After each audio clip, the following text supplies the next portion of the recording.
Are you an accounting or tax professional who wants to stay ahead without spending a dime? Join thousands who trust insightful accountant and tax practice news to keep them informed and empowered. Get expert updates on QuickBooks, Xero, tax planning strategies, and workflow tips delivered straight to your inbox. Whether you're a solo bookkeeper, firm leader, or tax advisor, these newsletters are your shortcut to what's next in the profession. They're free, practical, and built for people like you. Visit insightfulaccountant.com and hit subscribe to start your smarter workflow today for free. All right, I think we're good. Thurman, thank you so much. Appreciate you being here, and I look forward to it because I don't know anything about SharePoint. It confuses me to all ends. So I look forward to learning what you have to share. All right, good deal. I'm Thanks a lot. happy to. Yeah, and I'll go dark. Oh, sorry, one other question. We didn't get to ask this ahead of time. Do you have in your presentation, do you have like slides that say poll question so I can kind of know when to throw out a poll question for you? I do not. Okay. All right. So I'll just about every 10 minutes I'll just butt in. Okay, good. All right. Is give you a reminder. okay, all right. That works. All right, great. Okay. So first let me do a quick intro because a lot of new faces here, and this is exciting because yeah, this is I like this industry, the accounting industry. So I'm gonna speed through this. So I am born and raised in the Bronx. I went to the Army when I was 18. Before going to the Army, my older brother used to tinker with a computer that my father bought back in the days. This is where my love for computers came in. And then I went to the Army at 18. I did 4 years. I came out, did 1 year in the Guard. And then after that, I went to become a contractor for the government. The whole time I'm doing this, the theme was computers. But halfway through my contracting for the government time, instead of just computers, it turned into, SharePoint because I was the IT person in the shop. So they brought SharePoint, the old version, the very, very old version, to the office. I trained up on it. And once I found out what SharePoint could do, I couldn't shut up about it. So I was like very excited to teach the organization how to use SharePoint. And that's where all of this started. That was back in like 2009. Since then, I continue to be a contractor, and a few years ago, I branched out on my own, tried to grow my own business. I'm in the midst of doing that right now, growing my business, and it's the same thing. It's just more SharePoint consulting, developing, and training. That's what I do, and I love it. Like I really, really, really, really enjoy it. So there might be some times here that I get a little overexcited, which is fine. It's just because I really enjoy showing people how this works. So, the way I want to begin, right? Let me see if I can share my screen here. I'm gonna just begin with some like an overview of some slides here. So keep me paced out. Let me get here. Oh, and Gary, are we gonna, as you do the poll questions, are you also gonna be like we're gonna be taking questions You while can, I'm doing it? absolutely. Yep, Okay, good. absolutely. And just FYI, the chat is disabled, so they will go into the Q&A, and so I'll kind of monitor that as well. Okay. That's All right. okay. All right. As long as while I totally get while I'm talking about something, someone having a question, and I'm always inviting interruptions. That's okay. So right now, what you're seeing right here is just my intro. So yeah, build a client ready command center. Now, as I talk about this, what I want to just disarm you and let everybody know is that what we're going to talk about is not even SharePoint yet. I'm not going to talk about SharePoint yet. I want to talk to you about a concept, something that does not matter before you get to the technology, because something that I believe in is that technology really doesn't matter until a human gets to it. So it's people over technology for me. So we'll talk about a concept and then we'll bring SharePoint in to fulfill the concept. So here's my first question. So when you think of SharePoint, what do you think about? Do you think about a file repository or is it something else? I know a lot of people here are probably going to say a file repository. And it's way more than that. But I want you to remember this first concept is SharePoint is like it has the big three. There's three pieces of SharePoint that you have to remember. And for the rest of time, unless Microsoft does something different, these are the three big features of SharePoint. So one of them is SharePoint Sites, one of them is SharePoint Lists, and the other one is SharePoint Libraries, SharePoint Document Libraries. The document library piece is the one that most people think SharePoint is, which is comparable to Dropbox or Google Drive. So while there is one of the big three is document libraries, that's only one piece of SharePoint, and that's the piece that people recognize, and you can compare that to Dropbox and Google Drive. That's what most people think SharePoint is, one big Google Drive or one big Dropbox that a lot of people are frustrated with. So it's not. It's way more than that. Now today, what I'm aiming for is for you to know at least three things by the time we're done. It's three things that SharePoint can do for your firm, and we're going to do that today. Here's what's important. These are concepts that I'm talking to you about that doesn't matter what technology you use. It just so happens we're going to be talking about SharePoint. So number one is putting everything in one location. This is a very big deal. You run a business, or you run the ops in your business, or you're managing a project or whatever. I don't even have to tell you, but I'm going to reiterate, having everything in one location is just where you want to be. You don't want things in your inbox and some things on a desktop and some things in SharePoint and some things in Google Drive and some things in somebody's share drive or whatever. If something has to do with a thing, it should be in one location, period. If you think about Bank of America or whoever your bank is, you know exactly where to go. If I said, hey, can you check Bank of America's site? If I said that to you, you would know exactly what I'm talking about, because there isn't a bankofamerica.com, bankofamerica.lite.com, Bank of America, or Bank of, if they change the URL to, Bank of Australia or whatever, we're not doing that. If I say it's on the Bank of America site, you're going to know exactly what I'm talking about. If I say something's on YouTube, you're going to know exactly what I'm talking about. This is the same concept you want for your business or for any projects that you're running or anything like that. If we are talking about, accounting firm ABC 123, we all work at ABC 123. If I said something to the effect of, hey, whatever you're looking for, it's probably on the workbench. Let's say that we've nicknamed our intranet the workbench. Using that language throughout the firm, everyone knows literally exactly what I'm talking about. There's a site where everything goes there. So that concept, regardless of SharePoint, any technology, is just a concept that I want to drive home here, is that you put everything in one location. That's one. Then two, after you've put everything in one location, you make it easy to find and use. So we all know about shared drives, right?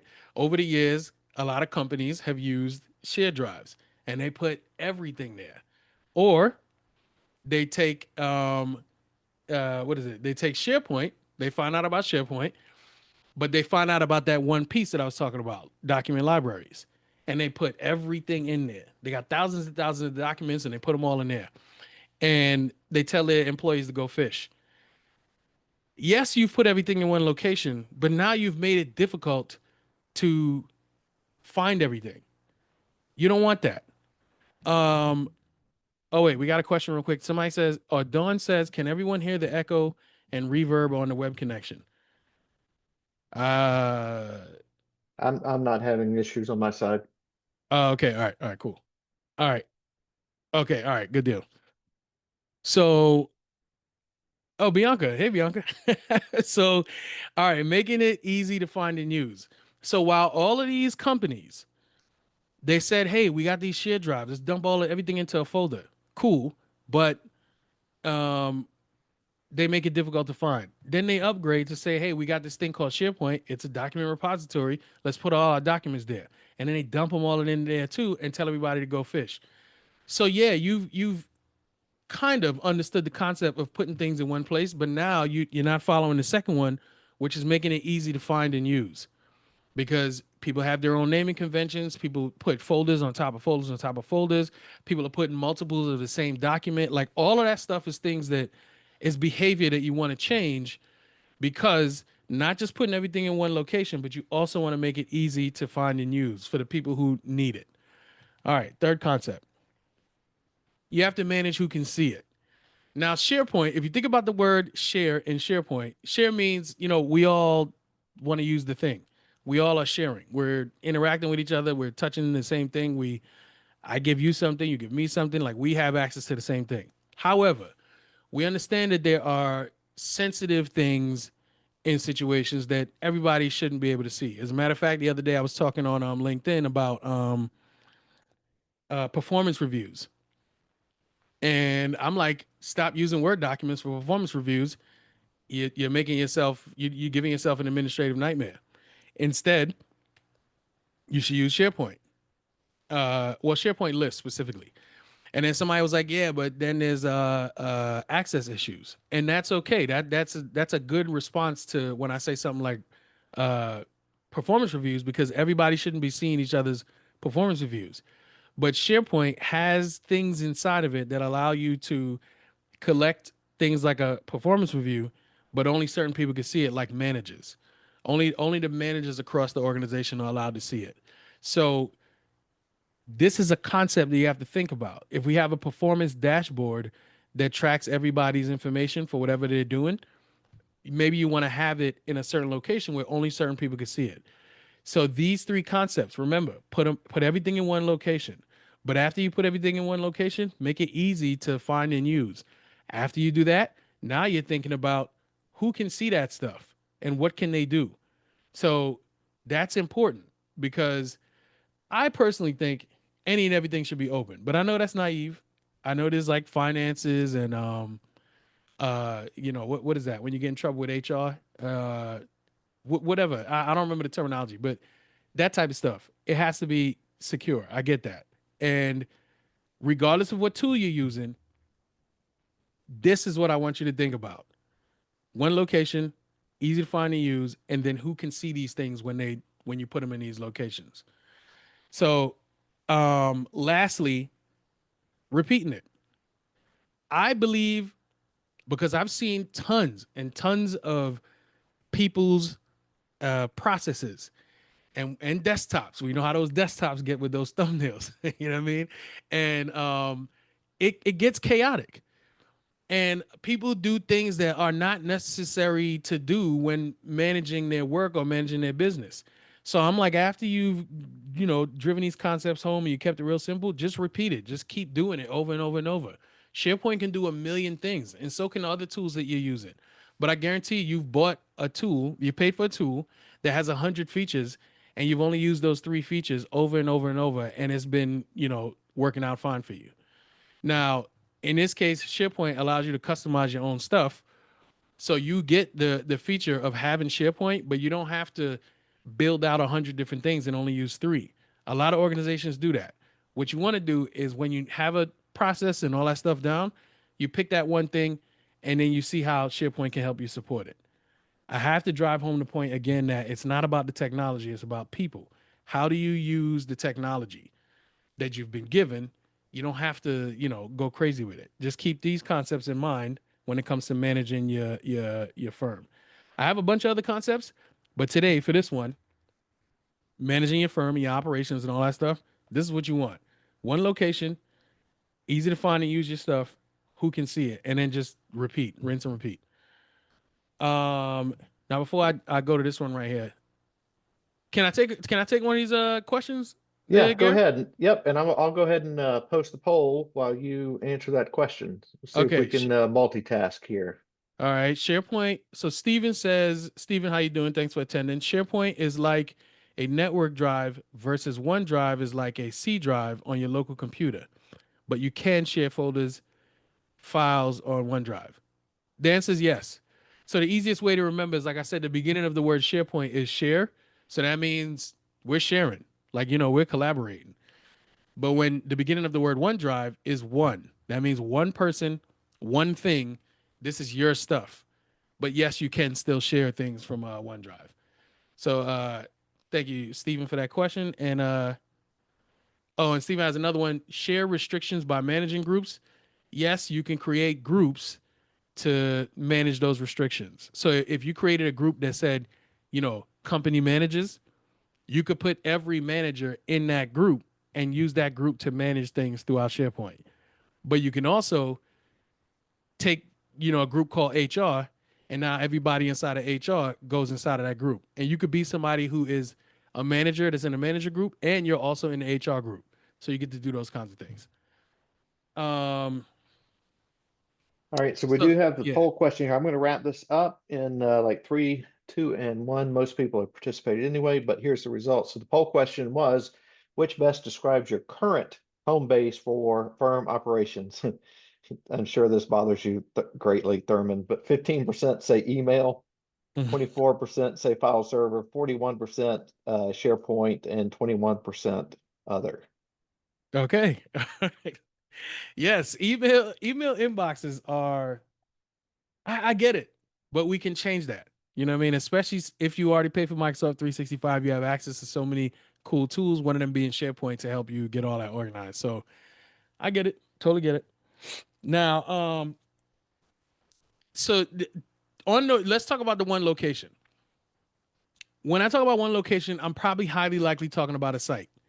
So what you see right here is a SharePoint site and some pages on that SharePoint site, because one of the features of a SharePoint site is that you get to create pages.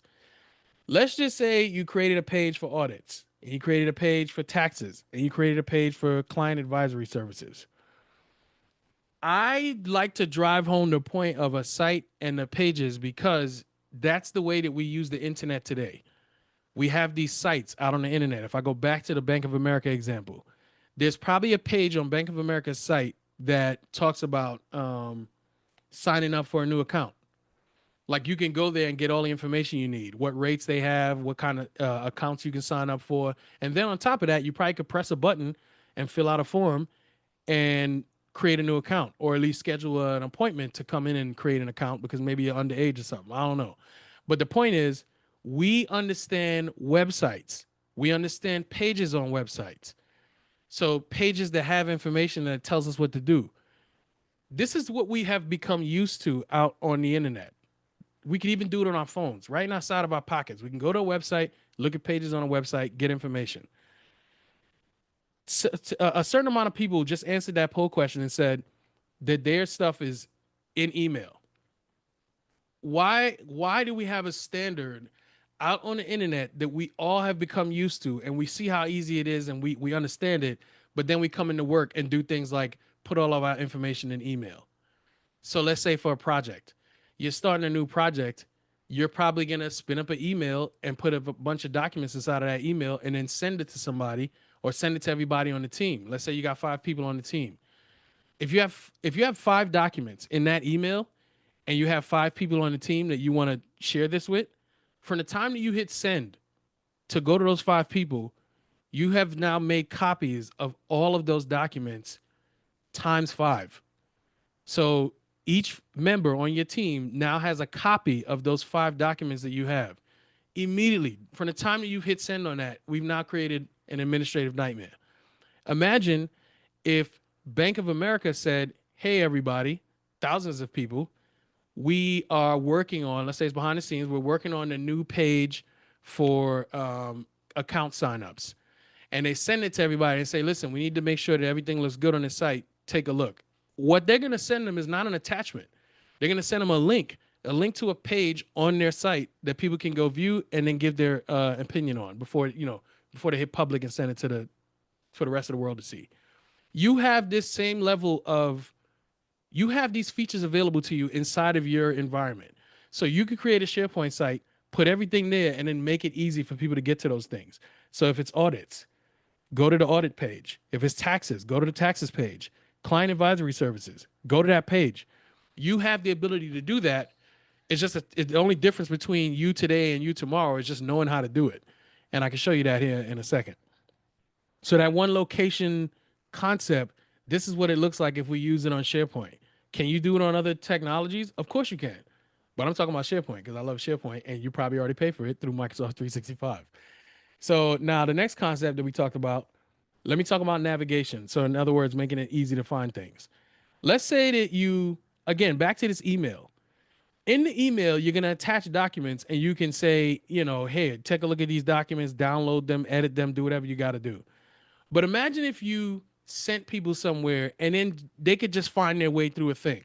So let's say you go to a website. You know that you could probably hit the menu on the website and click it, and you'll see things like the home button, which takes you back to the home page of the site. Then you'll see, about us. Maybe you'll see that. You'll see accounts. So if you click on accounts, it'll show you all the kind of accounts that the bank, staying with the example, that the bank offers. You'll see our leadership team or something like that. Well, that could be about us, I guess. Whatever. And I know that you can go to a website and click through the navigation to get where you need to get to. If you were building a SharePoint site, you could create the same type of navigation. So let's say you said something that said internal ops. So everybody on the team knows that under internal ops is stuff that we manage for internal operations. So I click on firm directory because I want to find somebody in a company. Or I click on policies because I'm looking for a certain type of policy. Or I click on onboarding because I'm introducing a new employee to onboarding, or the new employee has to go through onboarding, so they click on onboarding. Client engagements. This is a different heading where another link inside of the navigation, but it's a different heading that talks about things that are client facing. So underneath client engagements, you might see audits or taxes, like what I was showing you, active client advisory services, like whatever you want. The point is, I am not searching through email to find things. New employees are not searching through emails. Nobody's doing that. Everybody's being told to go to the site, and maybe you could search the site, or you could click on the navigation and go exactly to where you want to go. You get to build that navigation. I'm gonna show you how to do that, but you get to customize that navigation to your liking, like however you want. So that's something to keep in mind. All right, we got some more questions in here. Gary, can I go ahead? You're in charge. I'm just Okay. I'm here for moral support. Okay, all right, good deal. All right. So Kate, welcome. How you doing? Kate says, what is the best practice for one, archiving and duplicating SharePoint sites, and two, do nightly auto backups of SharePoint libraries? So archiving and duplicating SharePoint sites. Archiving isn't necessarily archiving that you might think of. The way you would archive is you could create an archive on SharePoint and then just make sure that you put everything there and count that as the archive. You wouldn't like move it off of SharePoint and it be existing somewhere else. Duplicating SharePoint sites, there's options.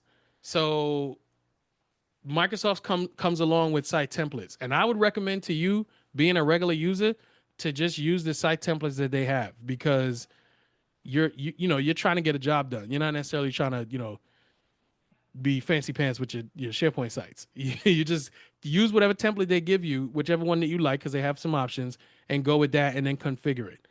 If you have an in-house SharePoint developer and you have a certain way that you want your site to look, then that's where you could leverage your SharePoint developer and say, hey, we want to have a certain look and feel for our sites.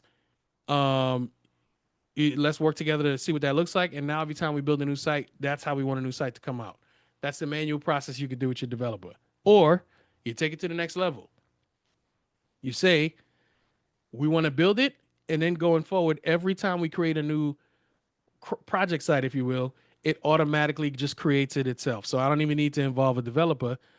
We've already involved the developer the first time, but now going forward, when I click a button, I want the site to just develop on its own. That's a different level where you would probably pay to have that done, or your SharePoint in-house developer could do that, or there's like a product you could buy that can do that for you. There's different options. But my recommendation, as someone who is just trying to get their work done, is you pick a Microsoft template and go.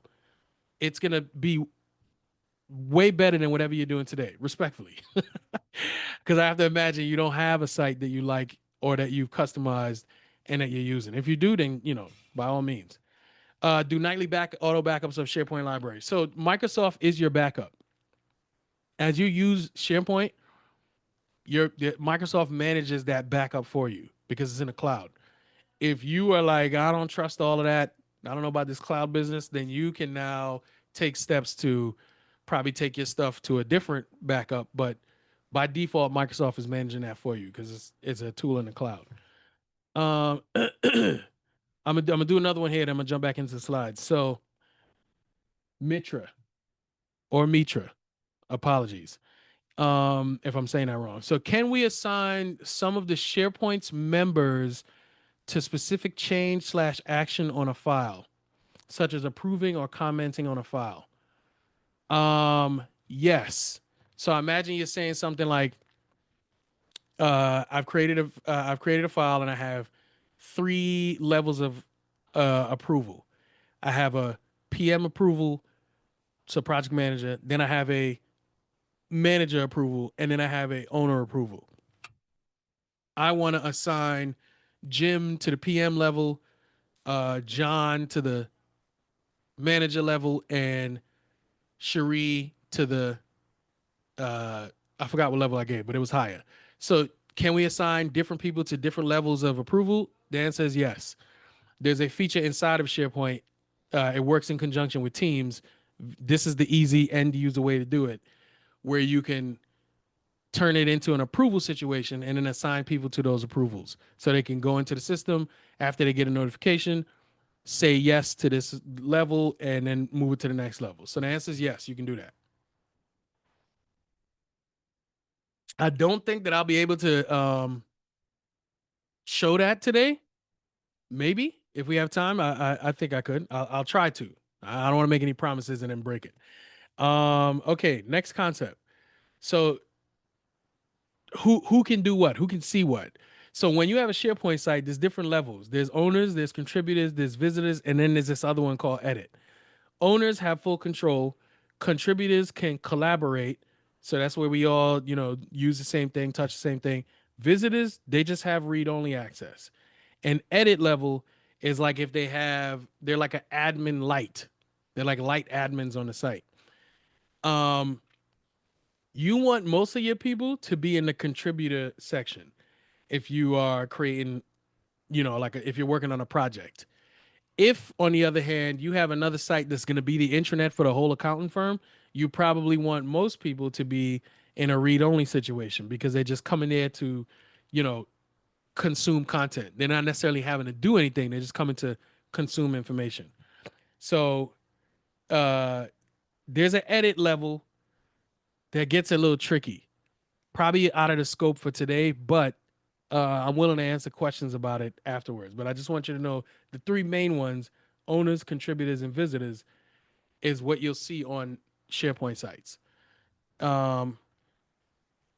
Now about repeating. This is the question I just answered. So you can use the same site template, use list templates, or use the site templates in that next level that I talked about, where it's like there's a way to do site templates in Microsoft, in SharePoint, but I'm actually a little surprised and confused.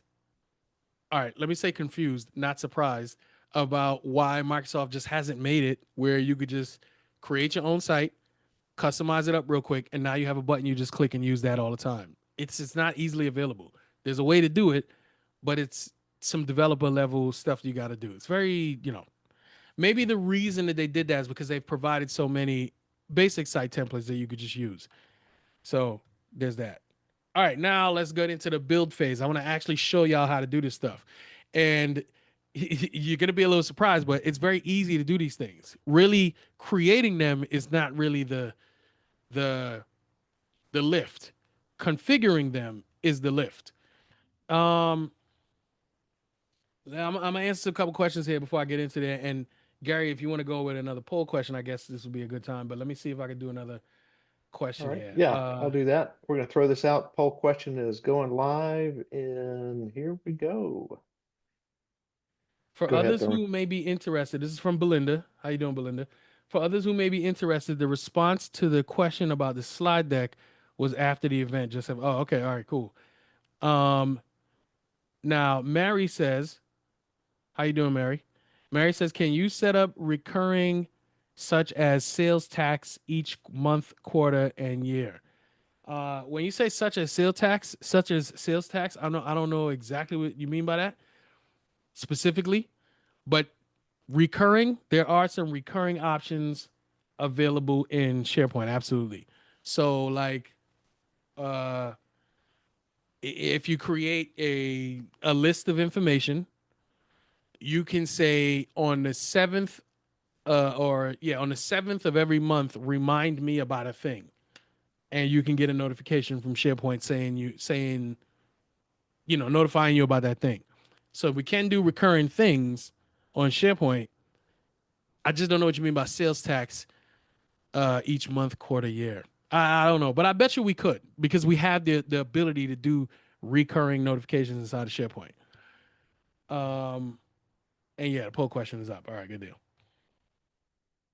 And I'll go ahead and share that. So the question was for client workspaces, which matters most today, external sharing, permission safety, findability, speed to set up. Overall permission safety, 51%, external sharing, 26%, findability, 17%, and speed to set up, 6%.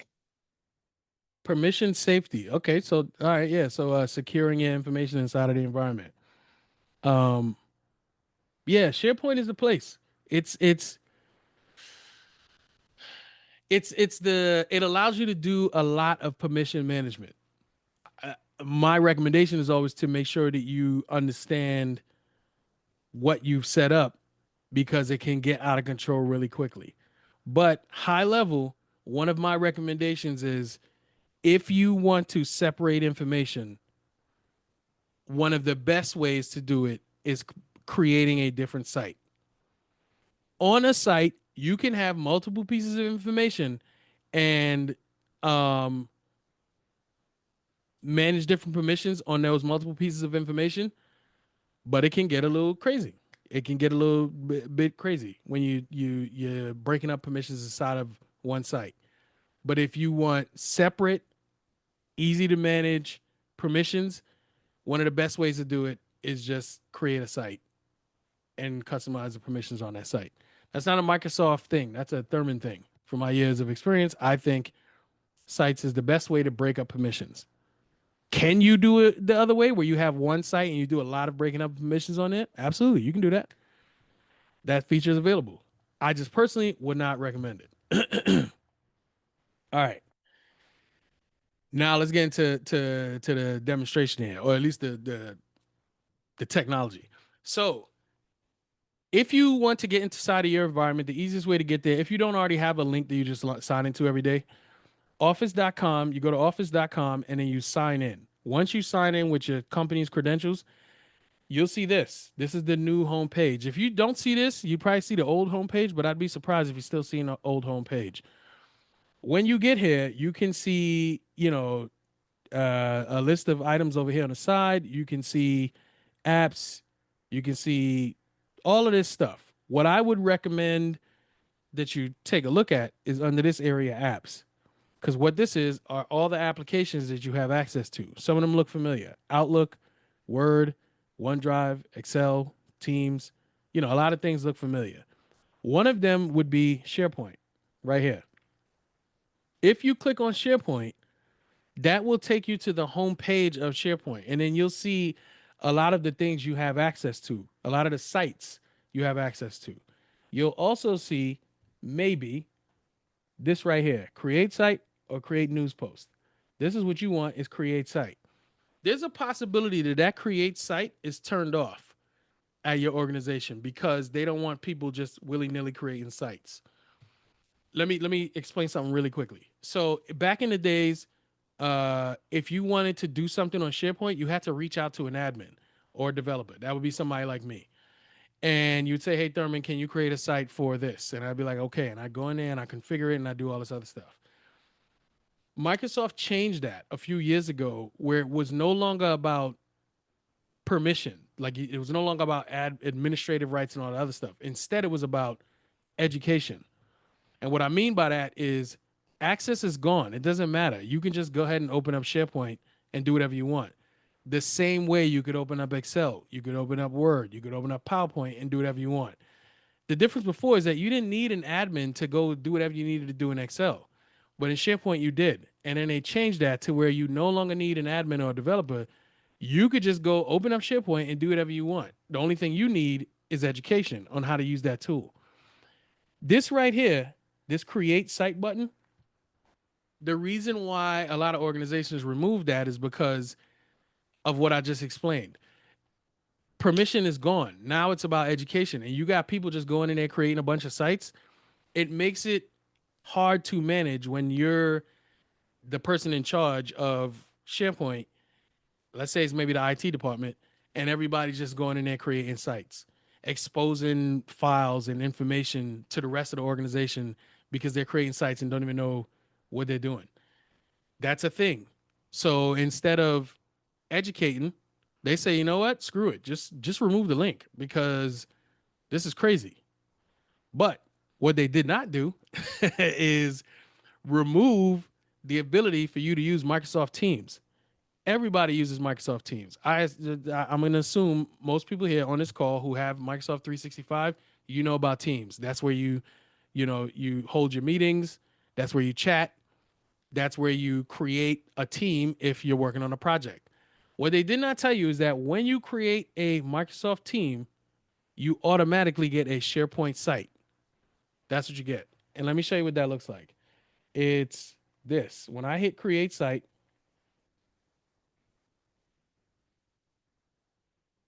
something's supposed to happen. It's not happening. Pardon me. This is embarrassing. Oh, man. What's happening here? Oh, my goodness. Okay. Sometimes it slows down or glitches because I'm broadcasting, but not being able to create a site, that's fancy here. SharePoint is just misbehaving. Let me refresh it one more time. So when you're creating a SharePoint site, you have two choices. One is what's called a communication site. The other one is called a team site. You create a communication site. I'm going to say you probably only create a communication site one time because that site is going to be for your firm. And what I mean is that you communicate information on a communication site. You send information out, have people come and consume it.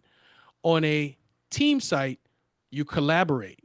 So you're doing a bunch of stuff together on the site. So think of a communication site of where you might put the policies for the organization, because nobody in the organization needs to do anything for the policies.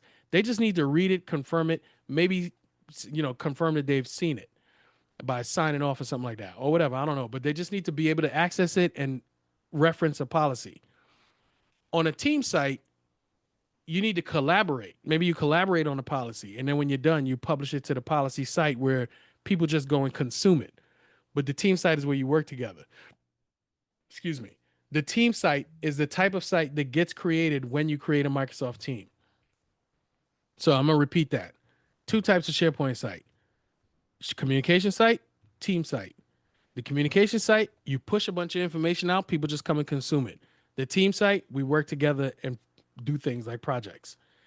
When you create a Microsoft team, it automatically, whether you like it or not, at least today inside of the environment, it automatically creates a SharePoint site. That type of site it creates is a team site, so you can collaborate. Okay, there we go.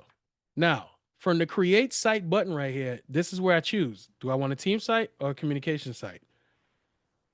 I'm gonna do a communication site just so you see what this looks like.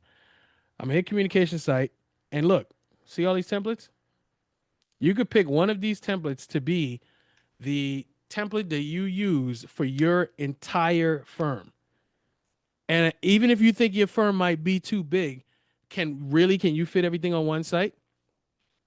Not only will I tell you yes, but I'll also say Disney Corporation, I believe, has 220,000 employees, maybe. Disney Corporation can use one of these sites for their entire organization. Maybe Microsoft is not running around saying that, but I'm saying that because it's true. You can use one site to support your entire organization.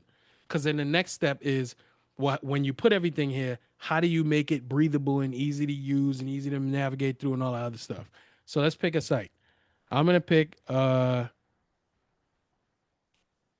go with this. Let's go with this one. You get to look at the, what the capabilities are. It highlights important resources. You can share news and announcements, promote upcoming events, emphasize values and initiatives, whatever. All kinds of stuff. And I'm gonna scroll through it and look and say, okay, cool. I like this. I'm gonna use this template. I'm gonna say it's um lovely accounting firm. That's the name of our firm, the LAF. You know what I'm saying? Site description. You can leave description blank, and then I'm gonna call this I'm gonna just shorten this link to LAF, and then I'm gonna hit next, keep it in English, and create site.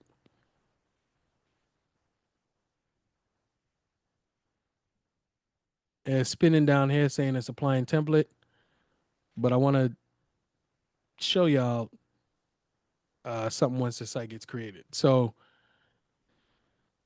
now it's redirecting to our site. And look, this is our site. We've just created a site that we can use to run our whole business on.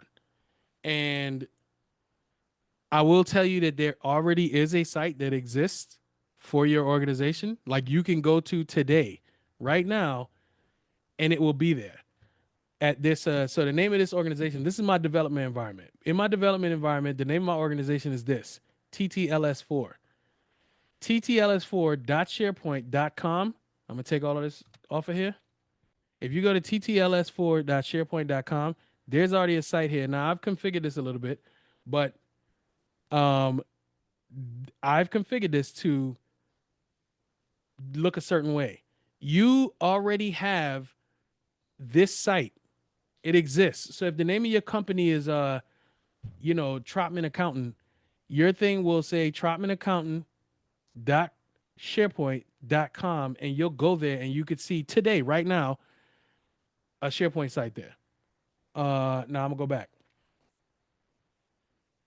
Now, I've called it Lovely Accountant Firm.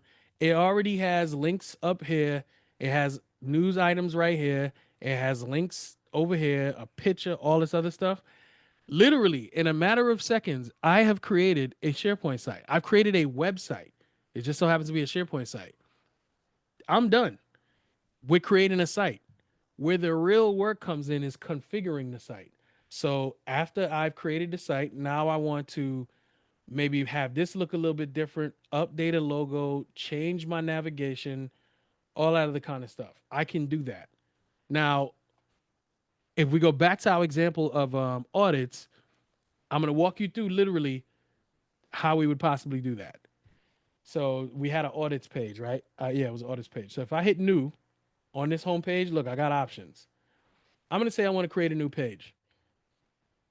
The page also comes with templates. Now, ignore these. These are custom templates. But this right here, look, from Microsoft, they have a ton of page templates. These are fairly new. They just came out and people love them. But fancy, these fancy schmancy pages right here that you could just click on and use. Let's say that we want to do an in-depth article. Let's just say. Here you get all the information. You can see the template and you say, okay, fine, I want to use this template. Now, again, they make it easy for you to create, but now you want to configure. That's where the work comes in. The work comes in configuring. So I get here and I say, I don't want to use that. I want this to say audits. And I also want the page name to be called audits. And then right here, I would change this to say, we love audits. Check this page for everything pre, during, and post audit. We update it every fiscal year, blah, blah, blah. Over here, maybe I want to change this person to a different person inside of the organization and say they're the point of contact. Make sure you contact Ann for audits. So I could change that if I wanted to, or delete it if I wanted to. I could come here and just start typing literally whatever I want people to know about audits. Or I get this menu right here, which has a ton of stuff. I can add pictures. I could all the stuff you're used to with using text inside of Word. I could configure it all here, configure all of this here, and then I'm done. Not scratching the surface here because there's a ton of features you could update on here, but that's too much for today. Just know that I've created an audits page. Now I hit publish. Now that I've hit publish, I can take this URL right here because this is the link to this page, audits. I can take the link to this page, click copy, and then I'm gonna come up here to this navigation up here. I want to change this navigation. So I'm gonna hit edit. I'm gonna add a new link right here. Paste that link that I just copied, and then say the name of the link is audits. And then hit OK. Then hit save. Now I'm gonna go back to the home page, lovely accounting firm. And this doesn't have to stay like this. I only named it without spaces so that we could have a clean URL right up here. I took out the spaces. I didn't have to do it on the title, but I'm not stuck to that. But here, you know what? Because it's bothering me. Hold on real quick. Wait up.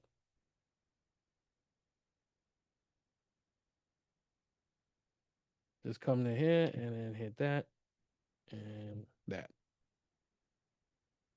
All right, now we're good to go. Anyway, so think about what I just did. In a matter of seconds, I created a site. Then in a matter of more seconds, I created a page.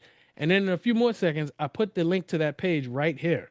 So anybody that I say, yo, just if I called this the LAF, let's just say I nicknamed our intranet the LAF. If I said just go to the LAF and click on audits, you'll find the audit page. You could get to take a look at last year's whatever. That is a way better way of managing and communicating than saying, oh, hey, no problem. You need the audit information. I'm going to send you an email.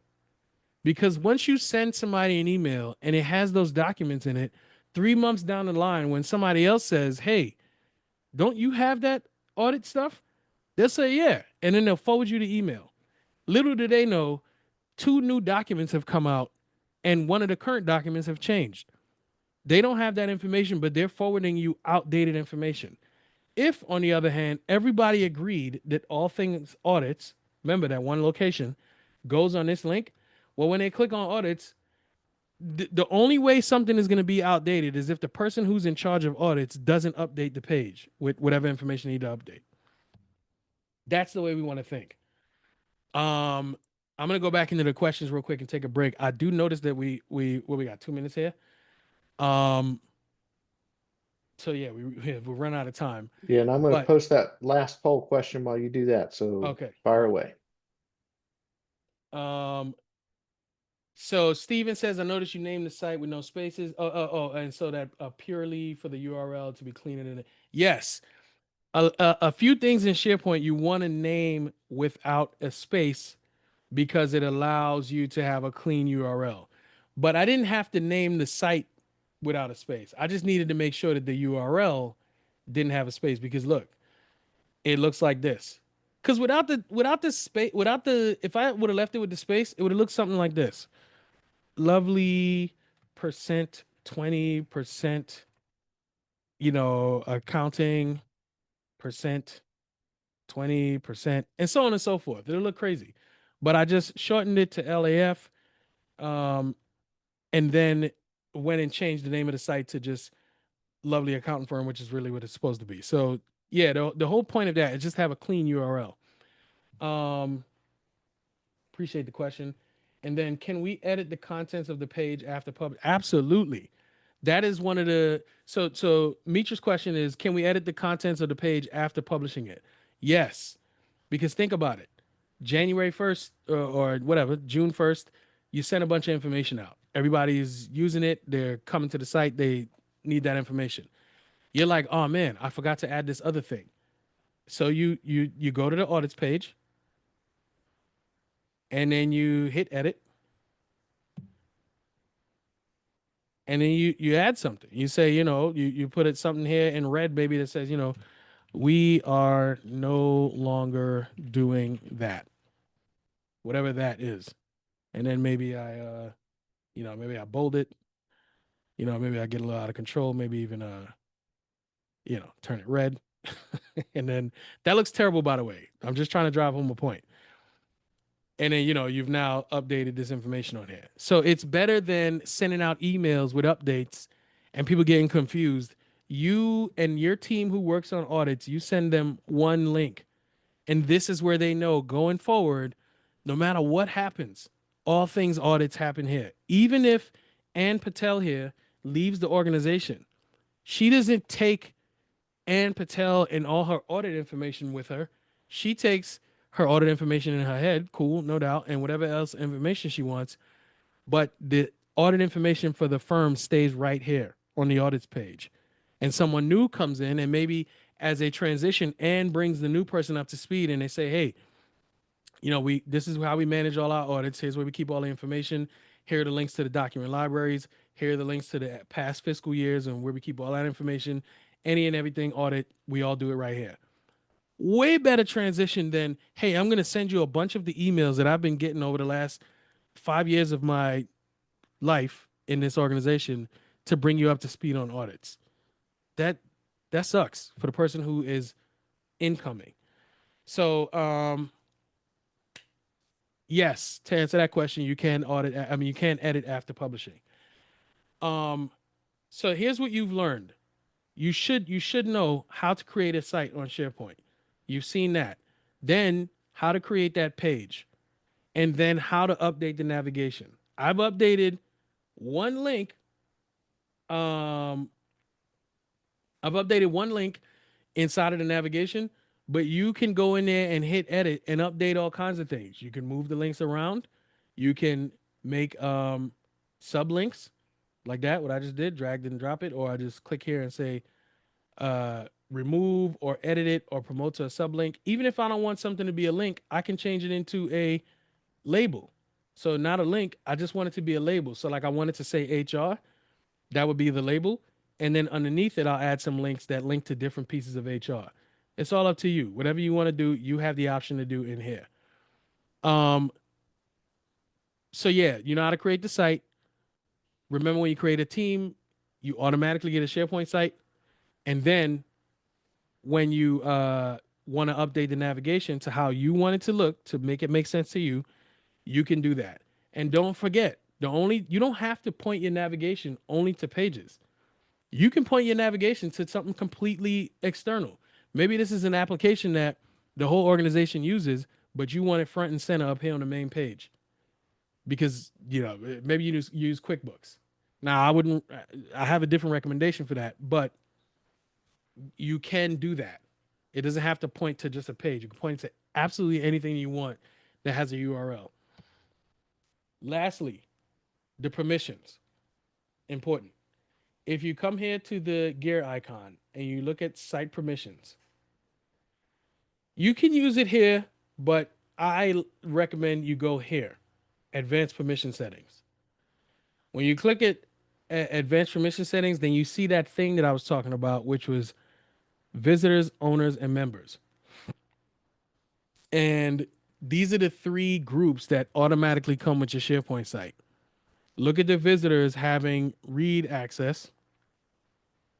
Look at the owners who have full control. And then look at the members, which is super annoying, who have edit permissions. Microsoft did this where remember I said that it was like admin light? So you got admin light inside of the members group, which me and a bunch of other SharePoint developers, we would tell you that you want to change this to contribute, not edit, because contribute just means collaborating. But also think back again. If you have a communication site, it's not for collaborating necessarily. You just want most people to come there and read the information, pull some information down, and go on about their business. But just so you know, you can change the level of permissions. So I'm going to do that again, actually. Just make sure you see this. As I look at these three groups, if I'm like, look, I don't need anybody here with no edit permissions because they're going to start to jack things up, I can always change it back. For now, I just need them to have contribute. You select right here next to that group, the members group. You edit user permissions, and you simply change it to contribute. You unclick edit. Change it to contribute because now they can view, add, update, and delete list items and documents. So they can do that. But right here, this is a little extra permission that you don't want them with. Story for another day, but just know. And then you hit OK. And then when you're done, you'll see you have members who now have contribute access. So you have your basics. How to create a site. You know how to do that. Make sure that you come here. You go into the SharePoint uh, application. You'll see the button create a site. If you don't, your organization has turned it off. You can go to Microsoft Teams and create a team for, let's just say you work in a procurement or whatever. Create a procurement Microsoft team, and then from there, use the team on the back end. I'll show you that here in a second. Even though I know we're out of time, before I leave, I will show you how to find your SharePoint site if you've already created a Microsoft team. So that's how you create the site. Then I showed you how to create a page. Remember, you do that from the you do that from your home page. So for the lovely accounting firm, you make sure you go on the home page, and from that home page, you click new, and you have a bunch of options, stuff that I would love to tell you about today, but not today. You create a page, and then after you create the page, configure it to your heart's desire. Then, if you'd like, you can put it inside of the navigation. And you'll actually see a menu pop up that asks you, do you want to put it in a navigation? Then after that, if we're talking about permissions for the entire site, not the specific things on the site, if you go to the gear icon, then go to advanced permission settings, you can put people in and out of these groups. I wouldn't recommend that you put people, but instead you put groups. Story for another day. But this is where you can manage the permissions. And you want to make sure that your members folks have contribute access. Again, that's not a Microsoft recommendation. That's me and a bunch of other SharePoint developers would tell you that's probably what you want. And so at minimum, I want you to walk away with that. You should be able to answer those questions. If I said to you, hey, Mary, how do you create a SharePoint page? You can show me that. You can literally show me that. As long as you remember, obviously, and you check the recording. Now we got a couple more questions. Let me answer these while we still got some folks here. So Anonymous, how you doing, Anonymous? If you type in your company name .sharepoint.com, i.e. lovelyaccountingfirm.sharepoint.com, does this mean the site is not published? No, it doesn't mean that. It means Microsoft has created a site for you automatically, and it's just sitting there waiting for you to go and configure it. It's a site that literally just exists in the SharePoint app. You just have to go configure it. It doesn't mean it's not published. The way you'll know if something is not published is if we go to the home page. Like right now, we know this page is published because this is not showing. If I click edit, then you'll see that button right there saying republish. That's how you know the page is not published. Lori says, you've done a great job, but the chat was turned off. I don't got nothing to do with the chat. Gary, it seems like people are upset about the chat. So Lori, I apologize, but I think you might, you might have to take that up with Gary. Well, yeah, we'll give you a full refund for the price of admission, which was $0.0. But so thank you. now, We'll try to get that chat turned on next time. all right, good deal, good deal. Nakia says this has been very helpful. Looking forward to the next session. Peace and blessings. Thank you very much. Glad you found it helpful. Steven says, do you recommend creating a site area that clients can contribute, then staff move the client docs to another client area where client only can read and staff can contribute? So specifically that scenario, I wouldn't say if I recommend it or not, but I will tell you what you have available to you. And to do that, if that's something that you want to do, you do have the ability to do that. So you can create a site, and if your organization has turned these options on, you can share that site with your external partners. So now you and your external partners, y'all are collaborating on this external site. I used to not recommend it before, but Microsoft has made it much more. Yeah, it's easier to manage. It's a good deal. You can create a site, and now you and your external partners are managing it, and then where clients can contribute. Yes, so your folks can come and contribute, upload documents, collaborate on documents, and then staff move the client docs to another client area where client only can read. Yes. So then you said that the project has come to an end. There's no need for us to collaborate on these documents anymore. It's a final document. You can then go into the library, select that document or maybe multiple documents, and then do a feature. You could click on a feature that says move, and you could like literally move all those documents to maybe you got a site that everyone knows is the public facing read only client site. You have a site that everything you put there, you just know that the client has access to it and they can read it. They can't edit, but they can read it. You can move those files there.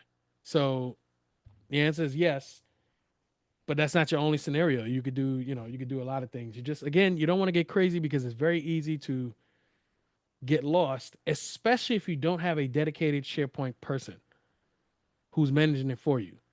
That's what you want. I believe there is absolutely a market for like how companies will hire an MSP, a managed service provider that does all your IT stuff. Those IT folks, respectfully, a lot of them don't know about SharePoint. I think not only can you have an MSP, but an MSP should probably do some deals with some SharePoint folks, or SharePoint folks should just spin up being an external SharePoint manager for their site. Because if you have a dedicated person, oh man, it gets crazy. You could just turn to your person and say, hey Thurman, can we do this? Like can we spin up a project site to do X, Y, and Z? And I can have a conversation with you, tell you yes or no, and then we move forward on it, and then I do it for you. Like that's a whole thing that I believe you can absolutely do. And it's sometimes even it's better because SharePoint is just this massive thing that me and other developer folks, we've been doing it for 15, 20 years. We know about this stuff, but introducing it to a new audience of people who now are just getting access, you got to keep it like what I just showed you today. Might even seem like a lot, but that's a smidge of what you can do. Mitra says this was an amazing informative session. Thank you very much, but it was short. Apologies. Please have more of these very useful webinars. Thanks a lot. Maybe we can open up the time. It depends. If I'm willing to do an hour and a half, and I do separate trainings, but Gary, it's up to you. If you want to extend the time next time, absolutely. Especially if people are saying this. Okay, that is that we've come to an end there.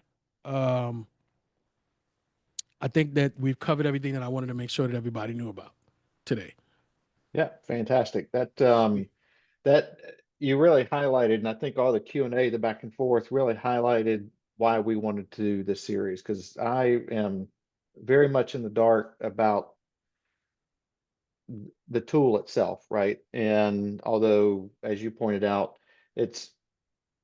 you can do a lot, right, with this A tool. ton, And yeah. so many of us are, a lot of people in our world are small businesses themselves, right? Smaller accounting firms and don't have IT staffs. And when I look at, our monthlies and look at what we're paying for software, and, it hurts. And knowing that, we're all paying our, whatever it is, $18, $19 a month per seat for Microsoft, but only using it for, you said, 3% of its real power. It's a little frustrating. Mm-hmm. But thanks for taking the time to do this. One question that I have with the site that you've got there, um, is that primarily internal facing? So these sites that you'd be setting up with SharePoint, they're really more for internal use than an external use? Yeah, not primarily 100% for internal Okay. folks. Okay. Um, you can create sites and collaborate with external partners. There's a process to doing that, Yeah. but again, I recommend when you turn on one of these sites, by default, it is for your internal folks. Okay. Period. You can't share that link with somebody and then just have them sign in. You, Okay. they need an account. So yeah, internal. Perfect. Okay. Two more things. One, I didn't realize you were in the Army. Thank you for your service. Oh yeah. What'd you do? What was your MOS? Commo, I was 31 uniform, which I don't even know if they still have 31 uniforms. But the way I explain it to people is if you ever seen Saving Private Ryan, at the beginning of Saving Private Ryan, when they're on the beach and everything is going crazy, and somebody reaches over and grabs the radio to scream at somebody else, I'm that person with the radio on my back, and I'm supposed to make sure that the radio works so that the right people can use it. So that was my job. And and they never work, right? So right, exactly. That kept us busy doing Yeah. all the maintenance on these pieces of equipment. were they still using the SINGARs Yep. when you're them? Yeah. Okay. Yeah, I was Wait, in the so you National in too? Guard. I was in the National Guard from like 86 to 93. Ah, gotcha. Okay, yeah. Yeah. All right, good deal. Yeah, I did 1 year there. Yeah. SINGARs was we didn't use it a whole lot, but yeah, it was a little difficult to if you miss that window. Yeah.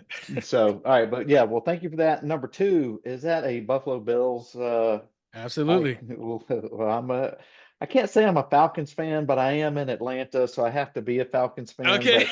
But it's it's so painful to be a Falcons fan, but I think you guys probably know as much of the pain there, right? Yes, we do. So we'll see the battle. Although I just looked, I really don't track them, but I just looked, you're actually having a decent season. I think the Falcons are not. Yeah. So tonight's probably going to go your way, I would imagine. I don't want to count any chickens, but hopefully, because now the Pats are looking good, and there's some competition in the division ever since for the first time since Brady left. So we'll see. Yeah, well, there we go. I might watch a little bit of it, but all right. Well, thank you, Therman. Oh, the anonymous attendee says "Go Bills Mafia," and I don't even know who it is. Thank you. And then Kathleen says her husband was SATCOM in the Marine Corps. Okay, good deal. Okay, good deal. Nice, hey, Kathleen. Nice.